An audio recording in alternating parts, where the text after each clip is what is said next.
Hey, everybody. Thanks for listening to RawKnux podcast. Please like, follow, and subscribe. When we got to Minsk, I was like what was my nickname? I was like, the bus was waiting for me. Like, I got off the plane and I'm like fucking like the Beatles. Like, because I was like, I swear to God, like Seth Jones and all these guys were like, who the fuck is this guy? And it's like, I'm signing autographs. So Laviolette doesn't even know who I am. So where I was going with that is like, Minsk was awesome. It was a great place to play. It was one of my favorite years. I just went and chased money again. I had the first 2-year deal. And I led the team in goals on that team. And then I had a shitty fucking playoffs. I sucked. Yeah. And so they just fired me that summer. When I stepped on the ice, I never backed down and I never stayed down. And I was vicious and I was malicious and I don't care. I'm alive. He's a freaking madman. Look at him going to town. Yes, sir. We're doing it again. We're doing something a little different here. Tim and myself on the RawKnux podcast. Usually we have a guest, but today my guest is Tim, and good to have you on, my buddy. And God, I remember watching you on Chiclets, and I pissed myself laughing.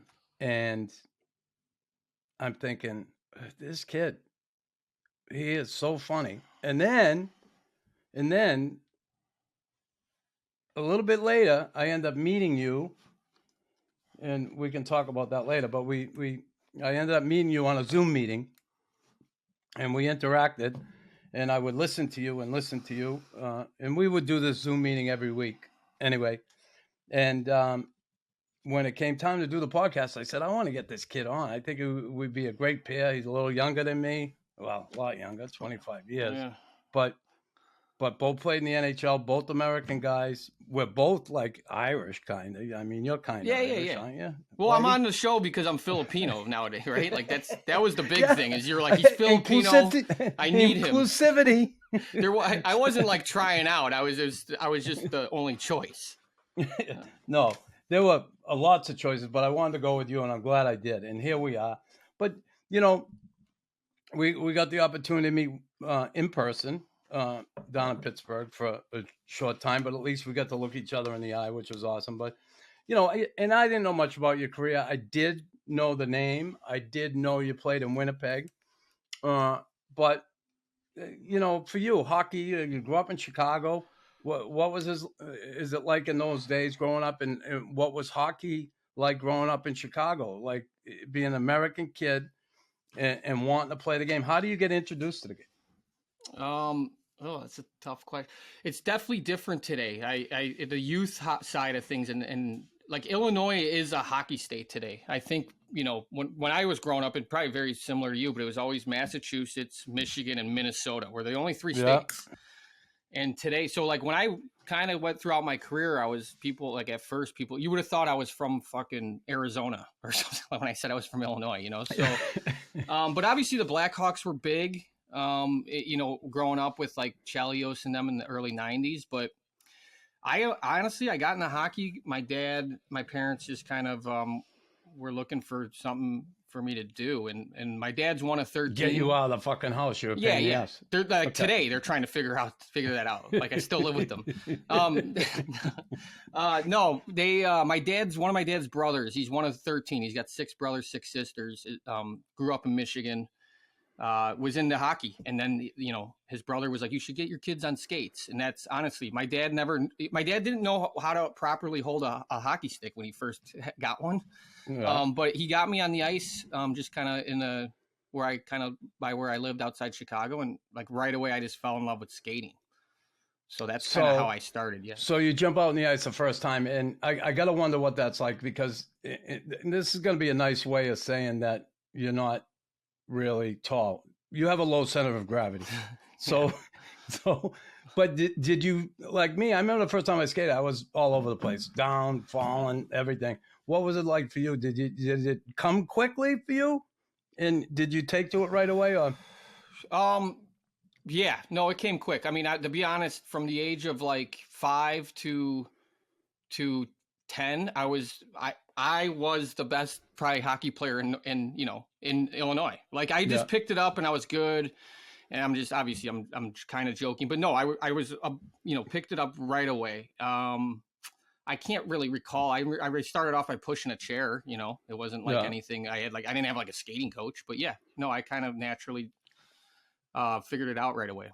So you get playing, minor hockey, everything, and you play high school hockey. Did you, like I did in the States? Yeah. No, I mean, I like I said, I was just until about 7th grade. Honestly, I was just really good at hockey. Yeah. I believe you. No, right? I mean, it sounds stupid, but it's like where I'm going with this is that when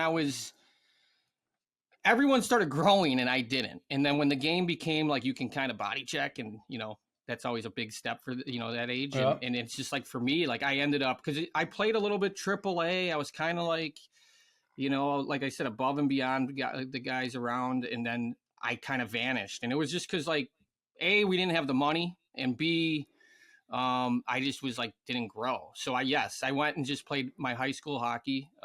Freshman year, I was on the JV high school hockey team in Illinois. Yeah. Yeah. So you played Fenwick, right? It was Fenwick High School? Yeah. You played 2 years there. Then you went to the AAA, couple years AAA, Chicago Chill. And then it's to the Gamblers. How does that come about? Now, did they scout you? Did you have an in there? Did you show up to training camp? What's the deal with that? So they had kind of like an affiliation with our AAA teams. We were affiliated with the Green Bay Gamblers. Okay. Their head coach was Marco Sicchi. I don't know. Maybe a little younger. Played a little bit in the NHL, but they had the option before the USHL draft. And the crazy thing is, like, honestly, I know people. There's other stories like this, but I had no idea what this was. Right, like. Green Bay is only 3 hours from us. I didn't know what any of it was. And I came to practice and they were like, hey, Green Bay protected you. So like they were allowed to protect up to 5 guys that don't go in the draft, the USHL draft. So immediately I was just protected by them and I become, their property in the USHL. So yes. And then I went to you're basically on the team next year. You're protected. Yeah. That's what they would call it. Protected. Yeah. You're kind of protected. So no other teams in the USHL can take you that Gamblers can. So that's a good sign right there. Now, you play those 2 years. They had good numbers. First year, breaking in. How was that jump going from AAA to the Gamblers that first year? Was it like, man, it was the hardest. It was probably the hardest transition out of anything. And I'm even including pro. Like, I just think, I was 17 and we had a lot of guys that were 20.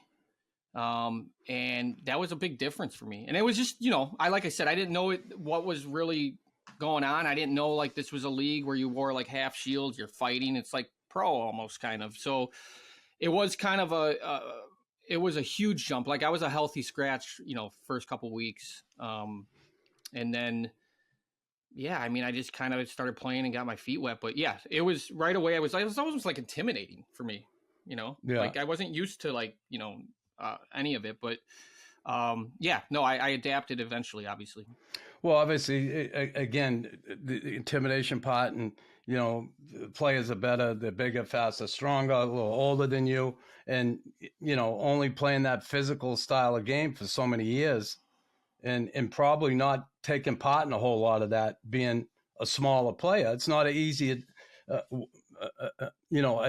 adjustment for anybody. I remember playing with Mats Naslund here in Montreal, and then, Mats played in Sweden, and he came to the NHL, and man, it is a fucking rude awakening when you come over here from Europe. I could only imagine what those guys. That's why I always talk about Boris Salming, one of the first Swedes to come over here. To me, he had more balls than all of them, because what he went through, that guy. Back in the 70s, to play that game, the abuse he took, not physically, verbally, everything, and that fucking guy persevered. And anyway, so now Europeans now we play their game. I feel like they kind of turned it into, now it's like they flipped it on us. Yeah, you can't hit. It's gonna be a no check league soon. Probably. Anyways, go ahead. Those years with the Gamblers, and then. when did you get the commitment from Duluth? Was it your second year? Were you talking to them? What was that like? And plus, you're playing USHL. Are you going to school? No, I was done with high school. You're done with high school. Yeah, it was funny because I actually went to a pretty prestigious Catholic school, you know, that's really well known in Chicago. And like they're really big on, you know, taking these tests and having smart kids come out of there and they, you know, 100% college rate. And then I was like that year, I was the one that wasn't going to college, and they didn't know what I was doing. I was like, I'm going to go play hockey. They're What like, are you doing, Stapleton? Yeah. So no, my second year, yeah, I just got in, you know, Duluth jumped in and they liked obviously how I played, and they just took me on a school visit, and I went by myself, and then they offered me a full scholarship, and I just was like, from that, I just said yes. I don't think I knew better, and it was by far the best decision for sure. But at that time, like I don't know if another school was interested. You had no Like, idea, huh? No idea. Yeah. Listen, I jumped at the first one. You kidding me? Northeastern offered me a scholarship. I'm in. It was almost like for my parents. I was like, hey, listen, Yeah. like I'm going to school. I get to go to college for free. Like, thank you. And then I realized, like, shit, maybe I could have had some choices, but I don't know. So you played the full 4 years there, put up, again, good numbers, you know, teens, 19 goals, biggest year, 28 assists, biggest year, 42 points, 40 points, and about a point a game guy. I mean, those are good numbers. Now, in the process of doing that, and I you know, I always ask guys, why the fuck are you not drafted? Is that because you were 5'9", 180?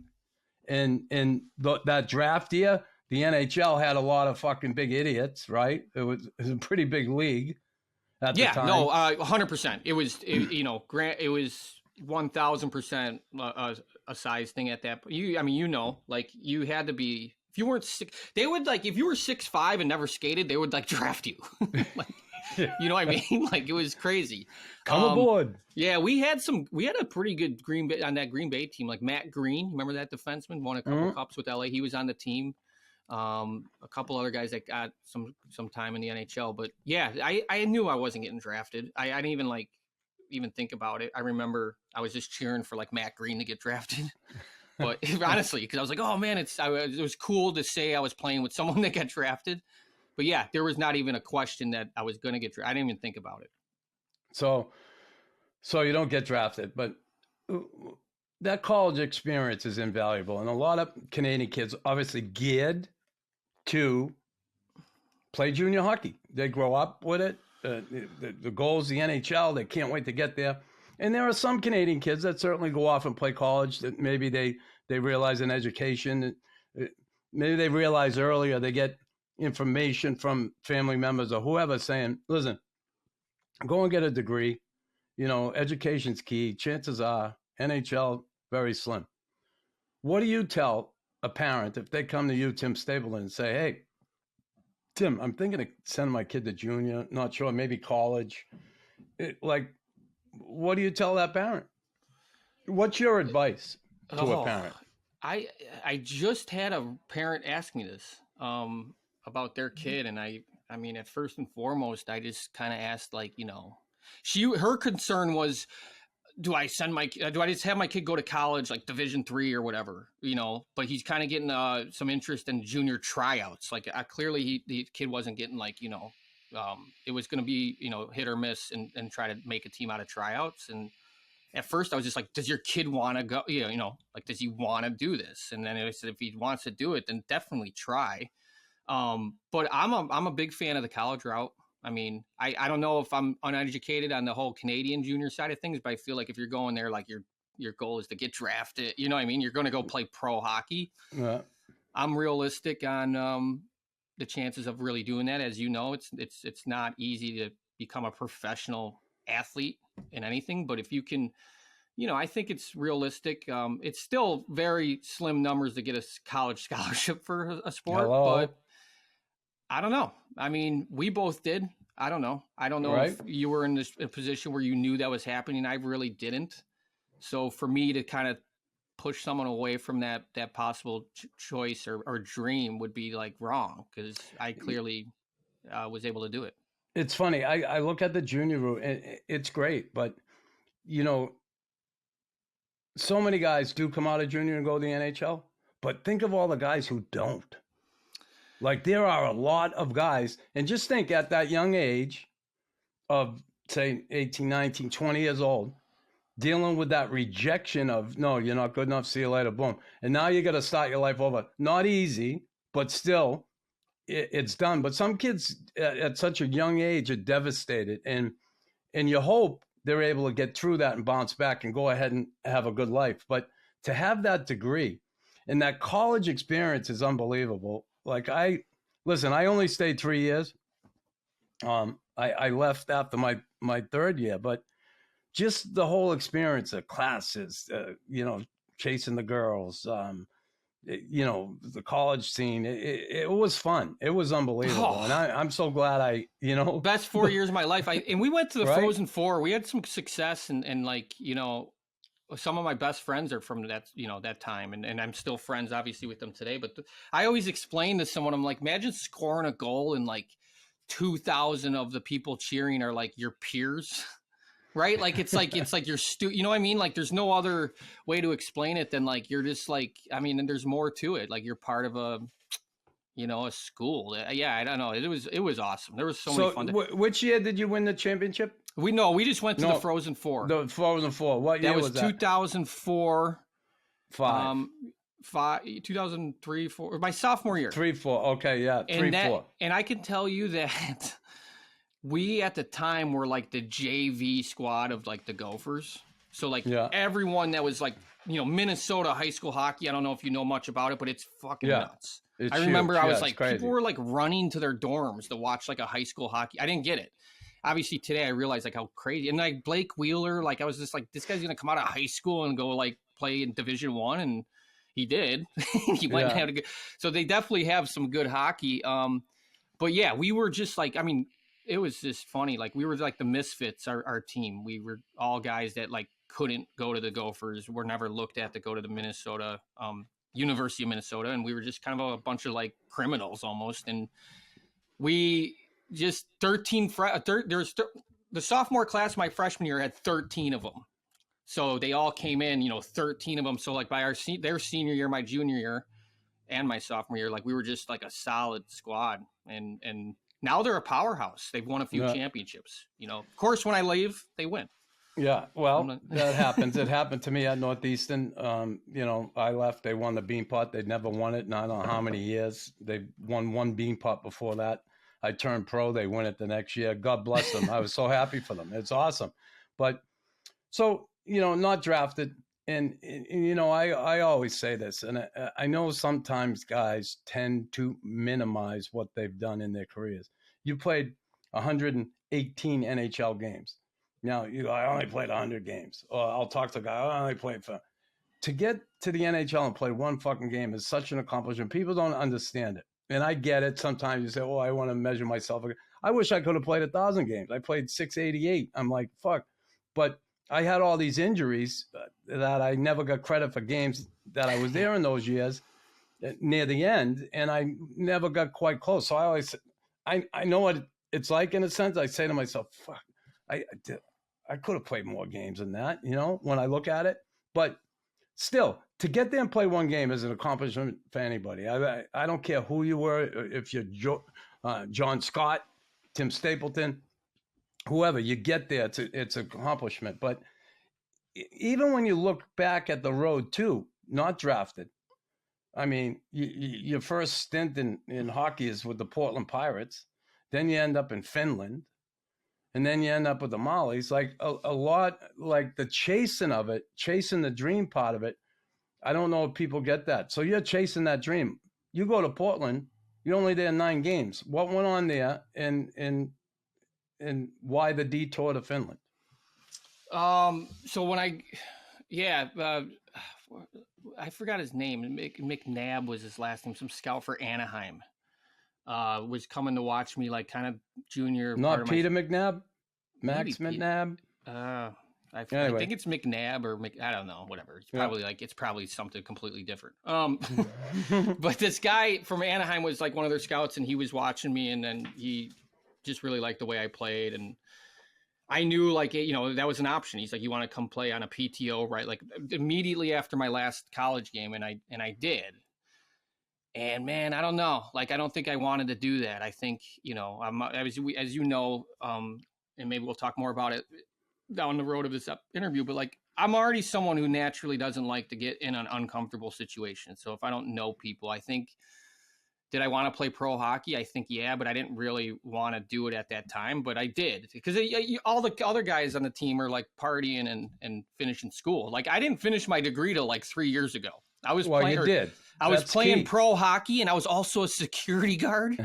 No, I'm not kidding at you. Costco? No, it was like this where my business partner. You were working at Costco. I swear to God, I was like checking surveillance camera and like I don't even want to get into it. But I did finish my degree. Going back to the Portland thing, I went there and talk about a jump. I don't want to say the game was a jump, but like my first game, I remember. Because it's different, right? Like college, as you know, it's like you're still kind of like kids almost. I don't know. You're a bunch of immature kids. You know what I mean? Like, so we get on the ice in Portland. We're playing some team, and like I'm stretching. I'm doing what I normally do, and it's just. And there's like a guy with a beard. Yeah. And he looks scary. Yeah, I was like, shit. Is that guy? How old is that guy? No, no. Actually, what happened was a guy on our team, like some big, meat. And a guy on their team, like, and I'm stretching. I always stretch like right by the red line and probably trying to make friends with like whoever's skating by. Like, hey, like, hey, how's your family? Like, I never met the guy. Like, I was that guy. But, so these two guys come by. Forgot it was like Nate Saunders. I don't know. I'm not gonna get anything. And it was like a slap shot moment where they kept skating by each other, and then the next they're center ice. Fuck, kill you, this and that. And I'm sitting there like. What is going on here? Like, because I just came from like a college game where like I was tough because you had like a cage on and it didn't matter. So I'm like, man, this is these guys are like men, and it went on all warm-ups and like and I'm playing that night and I'm just like, fuck, man, like all I'm thinking about is this. So in Portland, where you get off the ice, it's all one door. So like we had to go through the opposing team's like warm up to get off, and as I'm getting off, like these two guys come to the door, and I'm like, shit, this is gonna like be crazy. And the guy on our team, like they come to the door, and the guy on our team's like, hey man, I'm not even playing tonight, And the other guy's like, either am I. And I'm like, what the fuck is going on? Like these two guys did that whole thing knowing they're not playing. They didn't know each other were, and I was just like, this is crazy. And so it was an adjustment to just, pro hockey. It was pro hockey, and then I think the whole time though, I just wanted to I didn't really want to do it. And I think those 9 games kind of did fuck me a little bit because that summer I had nothing but an East Coast offer, East Coast league, which I wasn't against, but I also was just like, I don't want to play in the coast. You would have ripped that league apart. Yeah, but it was also like, I just didn't want, maybe I thought I was too good, but I wasn't doing anything really. I was just kind of, my agent at the time, who's the GM of Florida, Billy Zito, when he started his agency, his big thing was like, I'm going to find the guys that are overlooked, and I'm going to find a league that's most similar to North America that gets scouted. And at the time it was Finland. So he had Brian Rafalski. That's who he did that with. Yeah. He went same route. Tim Thomas was over in Finland. Yeah. Zito represented him. Then he had a bunch of these Finnish guys, Tomo Ruutu, Tuukka Rask. So I went over on a fucking tryout. Like Zito was like, hey, if you can get in this league, he's like, once they see you skate, and he was able to finagle a tryout. And I went over there. I got paid $5,000 for, 30 days. They gave me a car, stick shift, no idea how to fucking drive. You should have seen me. I was like that, like stereotypical Asian. Did somebody help you with it? Just stuck in the middle of the intersection. Like, I don't fucking know. Like, I don't know. You were DWA? Oh yeah. Oh Asian? Yeah. Okay. No, a guy on the team tried to. He gave me like a 2-minute lesson in a parking lot, but eventually I figured it out. But sure enough, I played, I think it was 5 games. My coach was Doug Shedden. Yep. Played against him. Yeah, and he, I had 1 assist in 4 games. I remember he called me in, and he was just like, "Imports are supposed to fucking score," but he's like, "I don't know why I'm doing this, but I like the way you skate." And when they signed me to a $30,000 contract, and then I ended up finishing with by the end of the year I was doing well, and then the second year I was, I led the league in goals, and I signed a 2-year extension. with an NHL out, and Donnie Granado, who was scouting for Toronto, at that time we had Tuukka Rask and all these goalies that were getting, they're going in the draft. So scouts were coming all the time to Helsinki, and you got Toronto to offer me a contract. So I took it, and then that time in Finland though, like adjusting to life over there, the culture shock, because it's different. There's a big adjustment coming, obviously from Chicago, but like how cool was that? Like I look at, your history of the teams, right, and your career, and it looks fucking tiring, like from here to there, jumping from here. Like it had to be tough. People don't realize how tough that, picking up your fucking life and you're going to Finland, then you come back to Toronto, then you're in Chicago, then you're in Atlanta, then San Antonio, then Winnipeg, then Dynamo Minsk. Like that fucking, you're chasing the fucking game, you're chasing the dream, and you're not giving up. But boy, it takes a toll, doesn't it? Like, how is that? It's, and I really credit my parents. I know everyone kind of credits parents at times, but I credit them in a way of like, not only that they gave me everything and allowed me to do this, but like they like never really put pressure on me, because where I'm going with this, like they never met my agent, right? Like they never, it was never about, you got to go to the right skating coach or whatever. They just kind of like, they were hard on me. Like if they saw I wasn't trying, but when I turned pro, it was always like every day game I would talk to my dad, and it was always like, no matter what, like we're proud of you, right? So like, where I'm going with this is I signed, my entire career was a 1-year deal every year. Yeah, that's what I look at. And talk about like the stress. Yeah, I mean, I there was plenty of times where I'm like, when I did that commercial, like that was a contract year. Like I had to go fucking work. But yeah, it was tough. I think it was, early on I was single and young, and I guess it was fun. But when I, later in the career, I mean, I played for 8 teams in 4 years.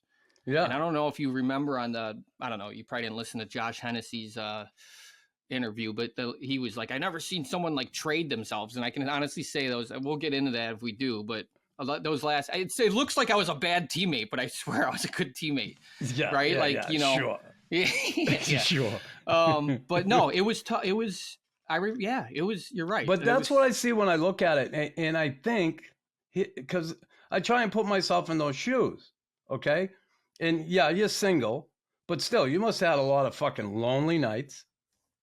Right. There had to be some nights that you were like, fuck, what the fuck am I doing? And then, and yeah, there are a lot of good nights too, a lot of fun, but there's fucking downtime too that, man, it must have been, especially in fucking Russia. The first time I went to Russia, I was like, talk about fucking culture shock. I was fucking. Yeah, Russia. No, you're right. There was definitely Russia. That was man. Russia. Like I look back now and I'm like really thankful, and I tell my stories or experiences and it's like I'm talking shit, but I'm not. I'm actually like just telling it from like how my dumbass looks at shit, right? So I love that I'm lucky that I got to go there.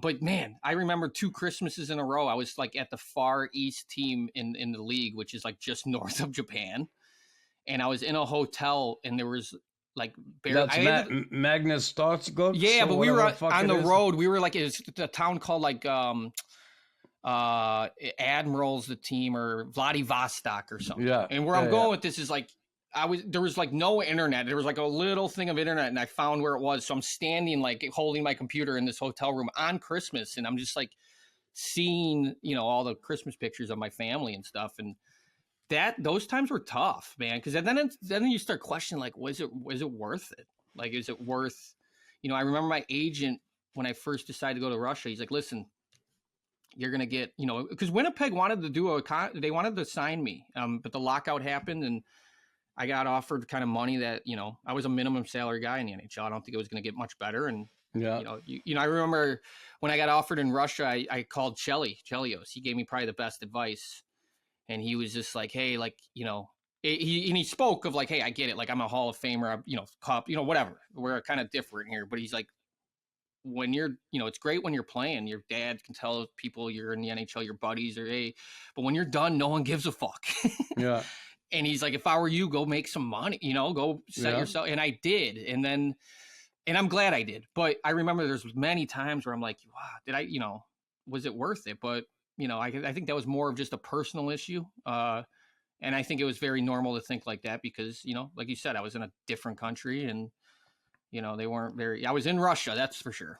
If you love your pet like I love my St. Bernard Adele, you'll want to feed them a balanced, biologically appropriate raw diet. The reason I've chosen Formula Raw is because all blends of their food are locally sourced and they consist of exclusively human-grade meat and organs, as well as fruits and vegetables. And all products used are hormone and antibiotic free. So like I said, if you love your pet like I love Adele, you'll choose Formula Raw. Make sure you go to formularaw.com and use the promo code RawKnux at checkout to receive 10% off your first order. That's RawKnux, RawKnux. So you did your stint at Molly's, you did good. Leafs, you played 4 games. Chicago Wolves, then Atlanta, you're there. You spent some time with Chelly, which is awesome, right? Is that where you met Chelly? Right? Yeah. We picked him up.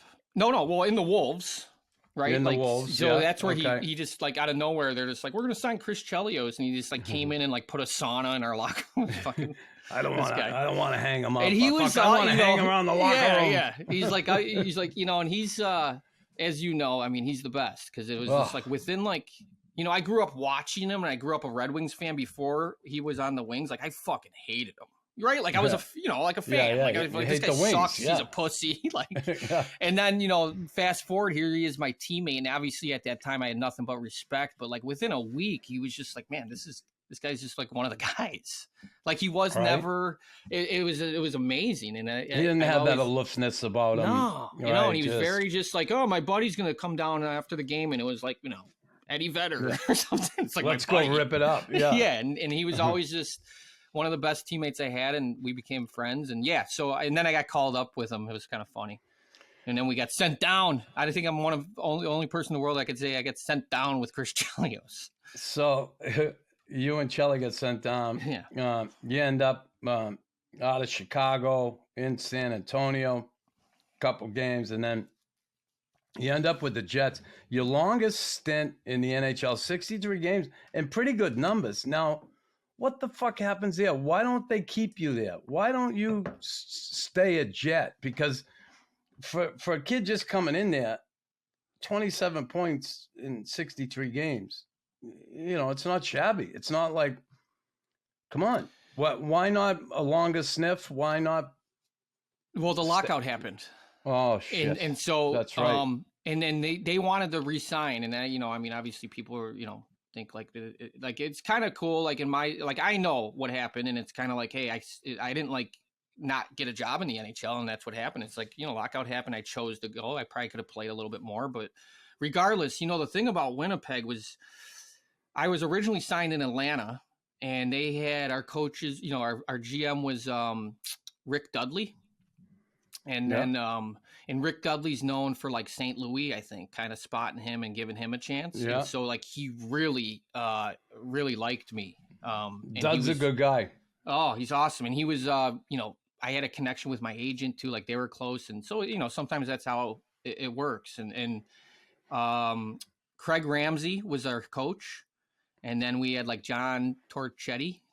Yeah. Yeah. And then I know who Torch is. Yeah. And so anyways, where I was going with this is I had an exit meeting with them, like, because by the end of the year I was playing more and more. And I think one of the biggest compliments I got, and I think, I'm someone that I think that there's a lot of guys I played with that could have played in the NHL. And I think what happens is people don't want to like take on a certain role. Like a goal scorer can get called up and be like, oh, they put me on the fourth line. It's like, well, yeah, they already got Patrick Kane. So go do fourth line things. Right. And I think, in Atlanta, that was a thing was Craig Ramsey told me once, he was just like, I trust you. And I think that was big for me, was just like, I wanted to do, be accountable and to be trusted by an NHL coach at that time was like, wow, that's like, I can do this. So I left Atlanta that year and was like, good exit meeting. They were like, come back, better shape. Like it was like, this is going to be my first year, like opportunity. I'm summer. I went nuts and like, really focused. And then we got sold to Winnipeg. That year I played in San Antonio. I was when I did that commercial and wasn't signing anywhere. The Manitoba Moose wanted to do a 25 game contract with their the AHL team, and they said you can have an out anytime. And I committed to it, and I said done. And I was about to sign the contract, and then the Phoenix Coyotes called. This was during training camp, and they're like, "Hey, we're probably going to send this guy down, and we're interested in you, but like you probably start in San Antonio, but like." I was like, well, pull me out of Manitoba, but like the league wouldn't allow that because it was Arizona or whatever, Phoenix. Yeah. And they were like something that like I had to go to San Antonio. So I had to tell the Moose I'm out, and they were pissed. Fast forward, we get sold to Winnipeg, and they fire everybody. Dudley, everybody, and the whole brass from the Manitoba Moose come in, and I get put on waivers and can't like right away. And I'm thinking, and it was like right away when like camp, like I did camp. And I remember I left and I was like going to St. John's, and I packed my bag. I was living with Blake Wheeler at the time. And I remember I called my dad. I'm 30 years old, and I was crying because I was just like, man, like this sucks, right? Like, you know what I'm talking about, Knux. It's just like, man, I like, it's like all of this and this still not good enough. Like, kind of feeling. And not that I wasn't willing to go down and play in the AHL, but I was like, man, it was just, and waivers cleared. I've Shovel Day Off was like, never like I didn't get any like text or nothing like so I had texted. See you fucking later. Yeah, nothing. I was just like, when's my flight? And then I texted Shovel Day Off, and he's like, and I love Chevy. And he's like, actually, like you're just come to practice. So I like came to first practice, and I got my bag, and the coach Claude Noel's like, hey, you're still here, and he's like giving me knocks. Like this is like, and I knew all the guys from Atlanta, so like it wasn't like that uncomfortable. And you walked in, and the roster was like every line, and then like the way bottom was just my number, and I was just like this practice Rudy guy for a week, and we played Montreal was opening night, and they got smoked 5-1. And then I kind of just hung around, and then I got put in a game against Pittsburgh. We won. I think we were losing to start, and then I played like a minute and a half. But I played. I didn't turn the puck over. I skated hard. Yeah. And then it was just like someone got injured, and next thing you know, I played a little bit more here and there, and then it's when I got put on the power play. I mean, I was playing fourth line, and then Claude Noel's like, "I know you ran the point on the power play most of your career. Is that true?" And I'm like, "Well, yeah." And it was the first game I had 2 assists, and next thing you know, like by Christmas I was playing 20 minutes a night center in the first line. Right? I mean, there was injuries, but and I think all of it was there was times where just by numbers and how that works with contracts, like a guy that was hurt comes into the lineup, and it's just like there's no choice, but they have to scratch me, right? Because it's just like, we got to who we invested in and whatever. Yeah. And at a certain point, like Andrew Ladd and the captains went in there, and they're like, he's not fucking sick. I mean, I'd be like on a 3-game point streak or something, right? Yeah, fucking go have some popcorn. And that's why that team in that locker room, I have nothing but, just gratitude towards them. But yeah, I, by the end of it, I was just like this utility, fourth line power play. Like if someone wasn't playing well, he would throw me on the first line. And it was, I mean, talk about a position that was just like, not easy, but I had to really fuck it up, I think. If I was going to play fourth line, I didn't have to fight, right? Yeah. Like, and there were still kind of those fighters in the league. So I just played hockey, and I didn't have to turn the puck over. And then power play, you get up and you're in that league, everyone's so good. It's not, I mean, I know things got to execute, but I can make the smart play. I can feed Big Buff, and so when the season was over, they loved me. They really complimented me on being professional and how, they apologized for how the beginning went, but then they cut your balls off. Well, no, they basically were like, we want them back, but we're not going to like give them any sort of like raise or anything, which is fine. Yeah. But I just got offered in Russia. There was the lockout, and then I got offered in Russia, like kind of money that I just was like, didn't make sense to turn down. Yeah. And then the lockout ended, and Winnipeg was like trying to get me to go there, but I was leading. I had a good year, and I was leading goal scorer on the Russian team, and they wouldn't let me leave. They're like, "Niet," So I and then by then I was in the I got signed by a team in Russia that just the money was I couldn't turn it down. And then that So, was just, so your NHL experience is over now, Winnipeg, and it was a good one. Not last year. I mean, 63 games. You had good numbers. You had a good experience. It's just unfortunate the lockout, and then you having to move on. Well, not having to move on, but you made the choice to move on financially, and it's at your age. I don't think it was stupid. I think it was a smart move. Yeah, I mean, I would for you. Yeah, I don't think anyone's going to be like, well, I mean, I get, I guess if I sacrifice some more NHL games, but I don't know. Yeah. Who knows? We don't know. Yeah, all who I knows? know is, yeah, and right? Like, for all I know, if you interviewed shit, they would be like, we weren't signing them. I'm just making this up for all I know. We're going to keep him as our utility man. Yeah, fuck off. But we wish you would have fucking got picked up on waivers. I mean, we got stuck with them. So I want to, so the Russia thing comes up and you're going to, it was Minsk, your first team, right? Yeah, Dynamo. Now, this is 2011, 2012. Okay. That year in training camp, Lokomotiv Yaroslav had that plane crash. It was the year before. The year before, 2011. Okay. So now you're leaving the confines of North America, going over to fucking Mother Russia. Like, what's that fucking plane right away? And what are you thinking? Here I am off on my own again. Going to fucking... That's funny you bring that up because, like, probably with a month left in Winnipeg in that season, I was getting calls from the coach of that team, the new coach, because that situation happened, and then they Brad hired McCrimmon? Tom Rowe. Tom Rowe. Rowe was the head coach. Brad McCrimmon was on the plane, wasn't he? Yeah, he was on the plane. I thought when you said from that team, I thought you meant No, sorry. I meant the organization, but like the tragedy happened already. And I was going to go there. It was all a long story, but I ended up not. But I don't know. I didn't really think too much about that. I just remember Nigel Dawes. I talked to him for like an hour about it, and he's like kind of telling me, he was there forever, and he wasn't like bitching. He was just talking like how we talk, and he was just like telling me all the things that, and then at the end, he's like, everything I told you, just, it's way worse. Like, and I still got there. And I think, I mean, I wasn't affected by the plane stuff at first. It was just like the training camp. I mean, it was fucking 8 weeks long, and you were like 10-hour days at the rink, and no one to talk to. Yeah, I mean, we had some imports. How was that? It was that Minsk team is one of the teams in the KHL outside of Russia. So I think there's like 6. Where were they? Belarus. And so like Latvia had one, the Prague, and there's like 6 teams. Those teams were allowed up to like 10 imports. So we had like 8 North Americans. Okay. When you get in Russia, you're only allowed like 4. And that's when it's hard, because then like the 3 other imports are like, might be like a Czech guy. And it's like, Czech guy is like almost as worse as a Russian. Like, you know what I mean? Like they're not going to speak English. So, it was hard. I just remember like my mentality was just, I don't know if I was negative, but I was just like, what the fuck? Like none of it made sense, So Dynamo Minsk, you signed for that year, and you get great numbers again, 40, 24 goals, 16. And then every year after that, it's a different team. Why is that? Why don't they have you back? Why don't they say, Tim, fuck, we want you next year again? Money.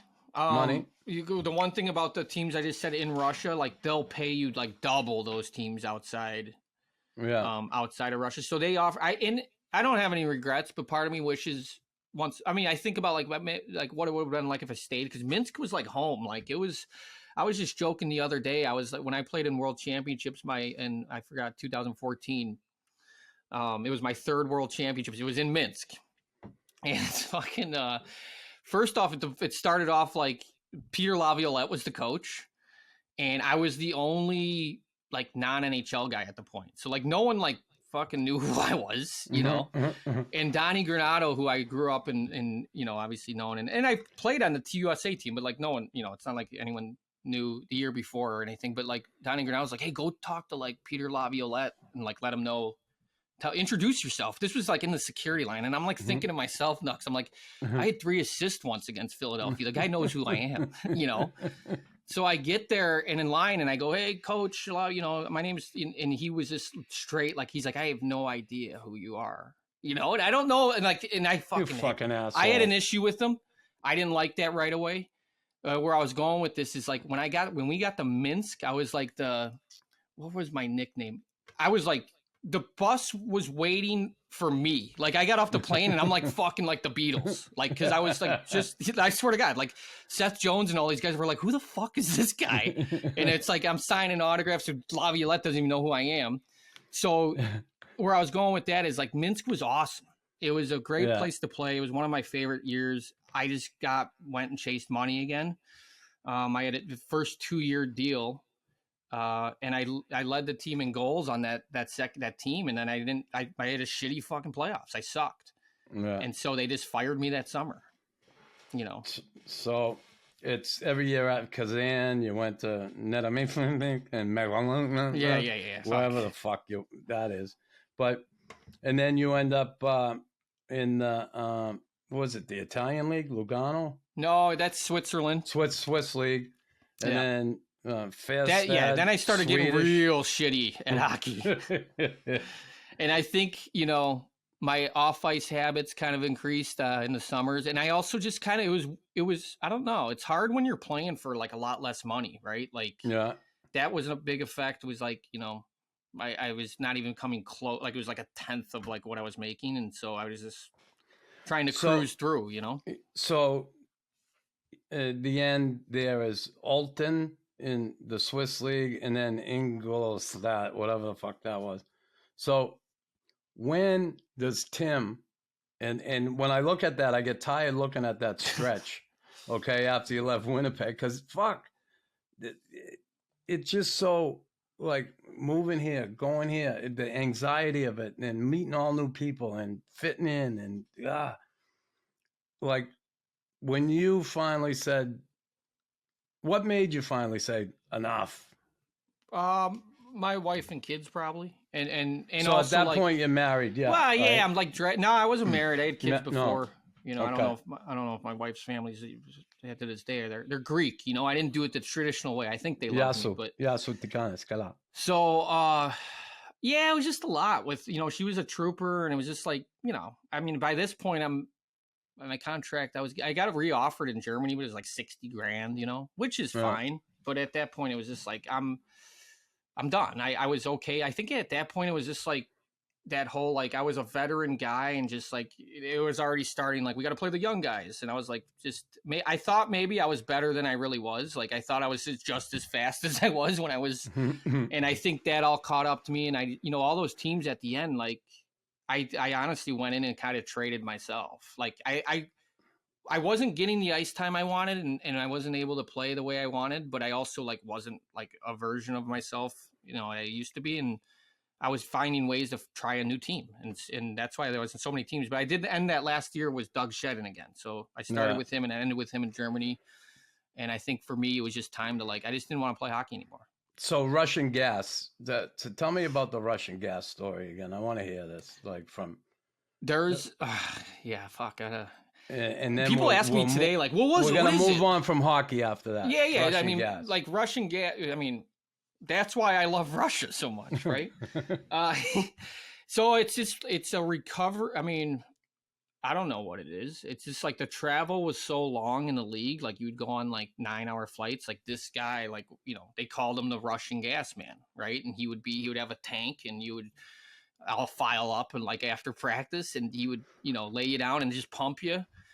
And it was awesome. Cause you talk about like, you like the getting high, like, some of these Russians would like get back in line and shit and try to change their shirt. Like, it was like, like this shit was addicting, man. And so I remember I'd drive home though, and I'd be like, man, I definitely killed some fucking brain cells. What the fuck was it? It was just some sort of, I guess, oxygen, like, yeah, I guess. And shit mixed. It definitely wasn't like anything, I don't know. Illegal?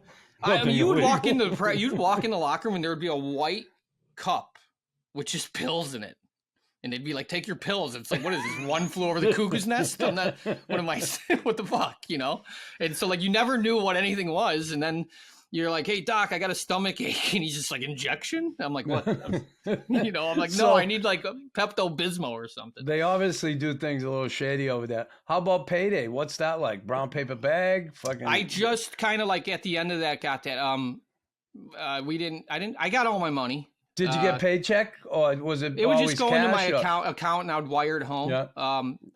You know, we Get never, it the fuck right out of there. Yeah, right? I got pretty lucky though, because there was a couple times where, like the Minsk, for example, they paid us till January, and like we were getting paid once a month, and our contract went till April, and they just like didn't. They just came in and said like we ran out of money, and it was because we didn't make playoffs. I know it was right, and it was funny. They kept us there.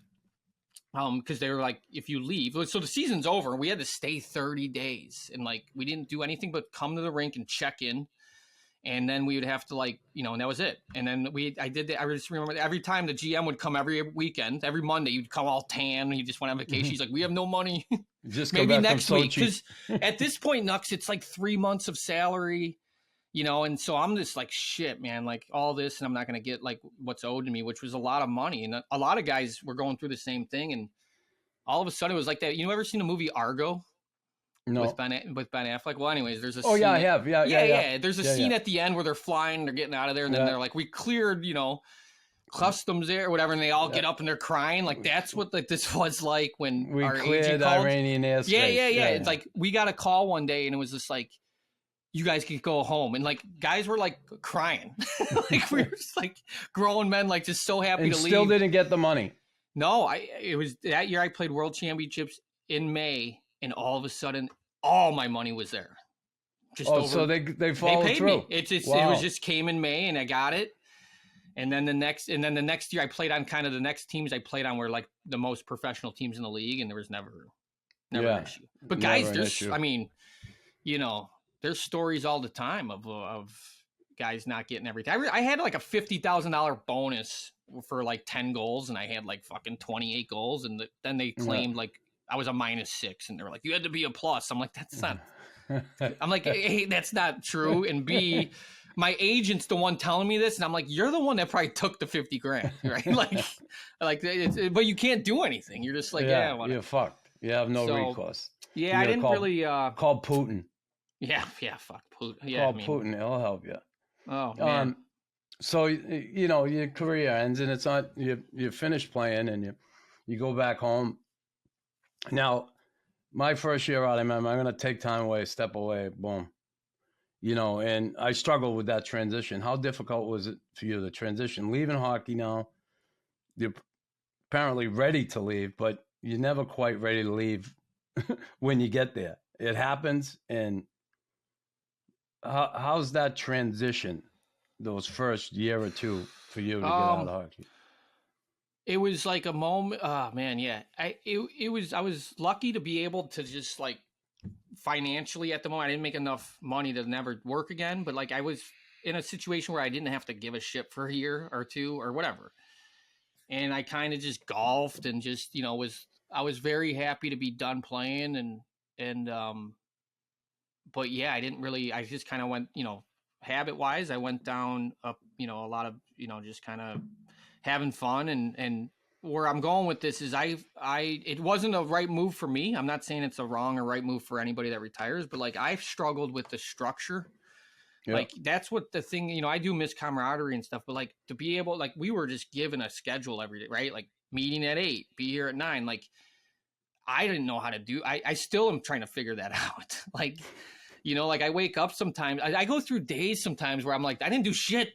Like, you know, like, right. And then there's some days I'm getting good at. If you golf, you accomplish something. Yeah. Well, I mean, I definitely golfed while I drank, you know, like that's what it became a, you know, more of a just, you know, doing something every day. I love the golf still today, but I think, yeah, I just didn't know what to do, and I kind of just tried to figure it out, and I don't think that was the right move. I think right now it is because I'm doing fine now, but I don't know what the right move is. I just know that you got to be prepared to, you know, you got to, it's different for sure. Yeah. I think it's just it's hard, and I think any transition in any, you know, business or walk of life is hard, but like I've talked to guys that made $50 million in the game, and they're like, I don't know what to fucking do with my time. right? Like, yeah, listen, you can have all the money in the world, whatever, but when you retire from the game and it's gone, it's like Chelly told you, right?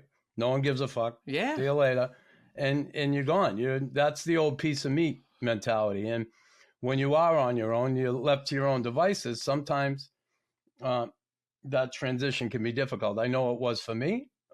It's well documented. I had a tough time. Um, I ended up going down a road that I wouldn't recommend to anybody, but I guess, and I won't say innocently enough, but I got wrapped up in, the painkillers from the surgeries. I got addicted to painkillers. I didn't know what was happening to me. I didn't know how to get out. I didn't know there was a way out. I was drinking, kind of like I was still playing. And, oh yeah, it was like, oh, this is the time of day I used to go have a beer after practice. Yep. Let's keep this up. And I found myself going down this rabbit hole. And I know you've had similar experience, and I just want to talk about it. And when did it hit you that fuck?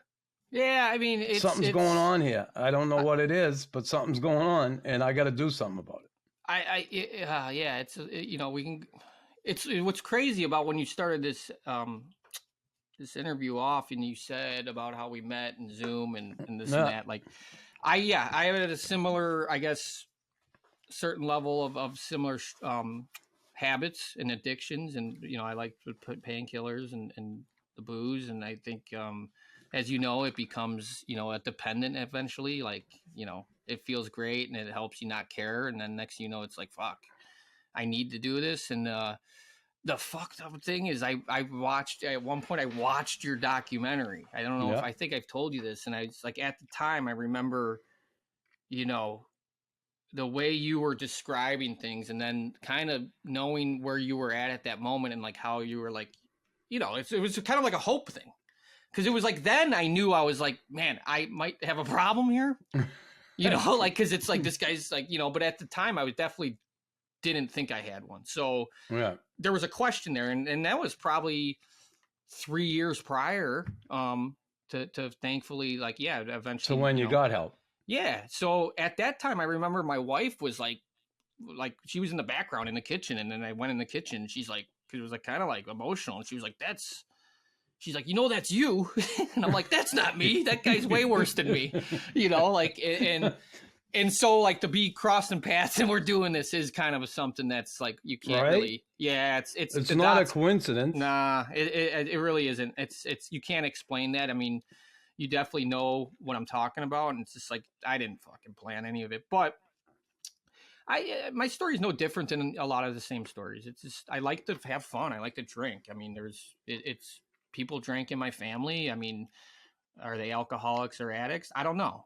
There's definitely were some admitted ones, and not saying like that's where all of it came from, but obviously I came from that kind of, atmosphere. And then I like to have fun, and I did not want to deal with me. That was a big issue.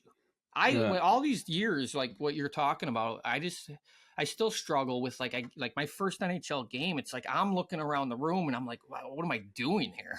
Right. Mm-hmm. Yeah. And that's kind of always been my thing, is like not being good enough, or whatever you want to call it. But that's whatever. I mean, that's okay. I mean, I mean, fuck. I mean, whatever. I think the drugs and all that stuff was just a way for me to not have to like think about that shit, because you end up coping and you're using it as a coping mechanism, unhealthy ways to cope with things. And, certainly then life becomes unmanageable, and, you catch yourself. And it's funny. I remember you mentioned that to me. You watched the documentary, Last Gladiators. Barry did that. And he looking back, he said he wished he just focused on my story more, because it could have been more. There was enough there, he said, and it could have been more about the addiction piece along with the hockey, and maybe got a little bit more out of me that way as far as the addiction piece. But that being said, there was still enough there that I think people understood, and that it caught your eye. It's funny because we always say, well, if it helps one person, it helps one person. Well, it maybe took 3 years, but, it got your attention, which is pretty cool. It got your attention at one point, and it got your wife's, and here you are today living a clean and sober life. Looking, obviously, you're a funny kid. Where does the fucking humor come up? Where does that come from? Like, you're good at shooting from the hip. You come up with the funniest shit. Where does it come from? I don't know. I'm very self-deprecating. I don't know. I love stand-up comedy. I'm not saying like I should be. I don't know if that's. I just think humor is such a release. I love anything that's just, if you're laughing. I don't know. Maybe that's just. I'm just kind of like attracted to that. But my dad's pretty funny. My dad's just like not a serious guy, right? Like, I mean, it could be the most tragic thing, and he's it's like really like you gotta, I don't know. It's so like he's funny. My brother's got pretty funny. I think it just. I don't know. I you know me. I don't like to say I'm funny, but But you're funny. You like to be funny. I guess. Or you wouldn't do it. I like to laugh. I do. I do like to laugh, I think a lot of things are funny. I think over time, I think today, like I just think the way I think things is like hilarious because it's like I'm an idiot. Like I can really dramatically, like I said, like I could be at the gas station and like rushing to a tea time, and the guy in front of me, who's the only guy in the store, is like talking about the fucking weather, and I'm like, this guy should be dead because he doesn't know I have a fucking tea time in 10 minutes. You know what I mean? Like, he should know that. And then I'm like driving away. I'm like, you're an idiot. So that's because that's like real. I think that that's actually funny because that's real, and a lot of people can relate to that. But yeah, I don't know. I mean, I don't know. Yeah, I don't know. It's probably my dad and my brother. Well, yeah, it's certainly. You can tell.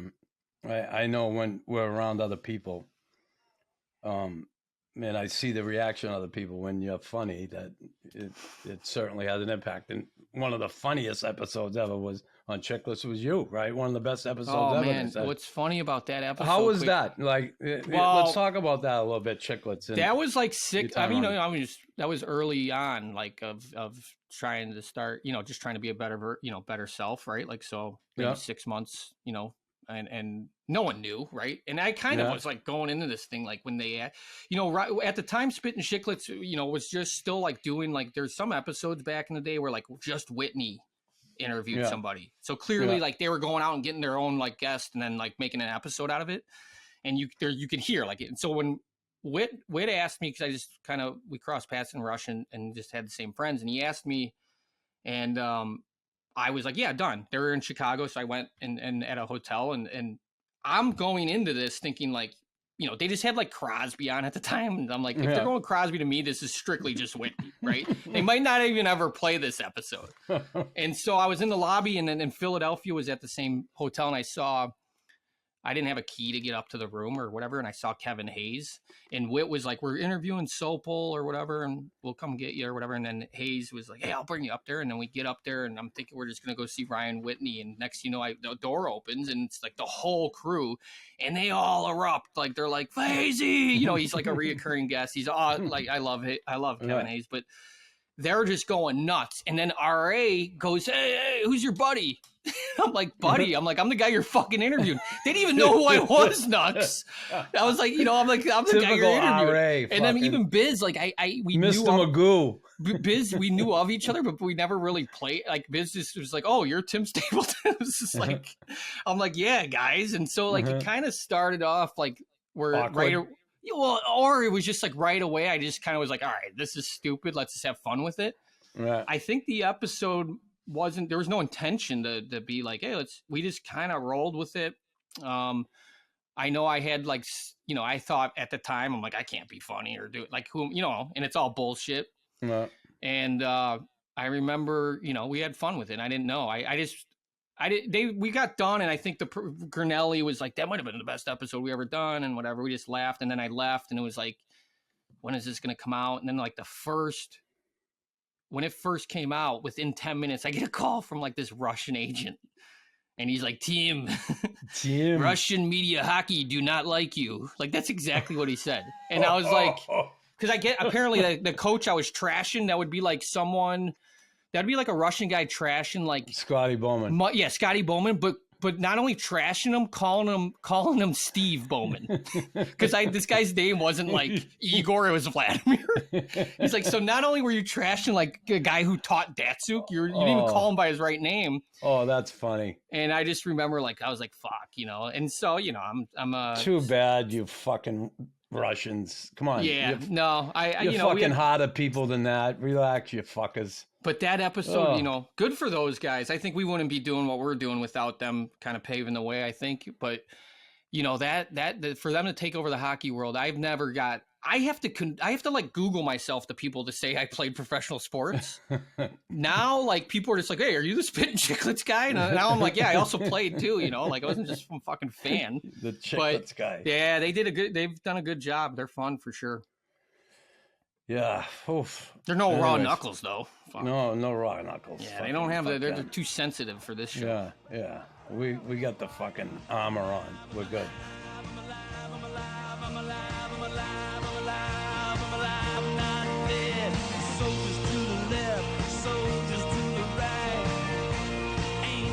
Hey everyone, thanks for listening to the RawKnux podcast. Don't forget to like, follow, and subscribe.